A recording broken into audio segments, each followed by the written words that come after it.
Keshod airport ખાતે plane hijack મુદ્દે mock drill યોજાઈ હતી। આજે કેશોદ એરપોર્ટ ખાતે પ્લેન હાઇજેક થયું છે તે બાબતે જાણ મળતા તાત્કાલિક ધોરણે કેશોદ એરપોર્ટ પર ચુસ્ત પોલીસ બંદોબસ્ત ગોઠવી દેવામાં આવ્યો હતો। તેમજ ફાયર વિભાગ, બોમ્બ સ્ક્વોડ અને મેડિકલ વિભાગ 108ની ટીમ તેમજ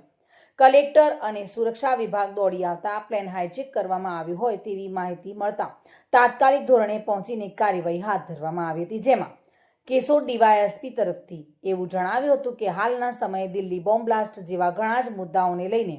આ મોક ડ્રીલનું આયોજન કરવામાં આવ્યું છે, જેથી આવનારા સમયે કોઈ પણ ઘટના તાત્કાલિક ધોરણે થાય તો તમામ લોકો પહોંચી એરપોર્ટ ટર્મિનલ બિલ્ડિંગ અને પ્લેનમાં આવતા પેસેન્જરોને અન્ય ઘટનાઓના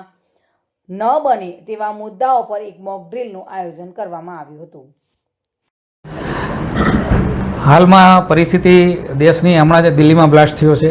તે સિવાય પણ આપણે એરપોર્ટ એ આપણું વાઇટલ ઇન્સ્ટોલેશન છે, તો એમાં આપણે દર વર્ષે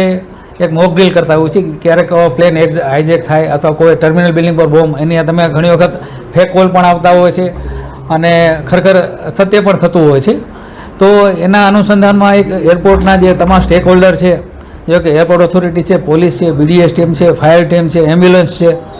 ક્યુઆરટી ટીમ છે, તો એ બધી ટીમનું કેટલું તમે ક્વિક રિસ્પોન્સ મળી શકે છે અને આવો બનાવ બને રિયલમાં તો આપણે કઈ રીતે કરવું, શું કરવું અને કેટલી ઝડપથી કરવું એનું એક અંદાજ બાંધવા માટે આપણે મોક ડ્રીલ દર વર્ષે કરતા હોઈએ છીએ। એના અનુસંધાને આજરોજ કેશોદ એરપોર્ટ ખાતે પણ એક પ્લેન હાઇજેકિંગની અને ટર્મિનલ બિલ્ડિંગ પર બોમ્બ થ્રેટ એની ધમકી એને અનુસંધાને એક મોક ડ્રીલ ગોઠવવામાં આવેલી હતી, જેના અનુસંધાનમાં તમામ સ્ટેક હોલ્ડરને તાત્કાલિક કેટલો ક્વિક રિસ્પોન્સ મળી જાય છે, કયો બનાવ બને તો આતંકવાદી છે કે હાઇજેકર સાથે એની સાથે શું વાતચીત કરવી, કઈ રીતે વાતચીત કરવી, એમને ડિમાન્ડ પૂરી કરવા માટે શું આપણે સ્ટ્રેટેજી અપનાવી, તે તમામ વસ્તુઓનું આપણે મોક ડ્રીલમાં એક આયોજન કરીએ છીએ। એના અનુસંધાન ધુરાવલિયા સાથે bureau report, today Gujarati news.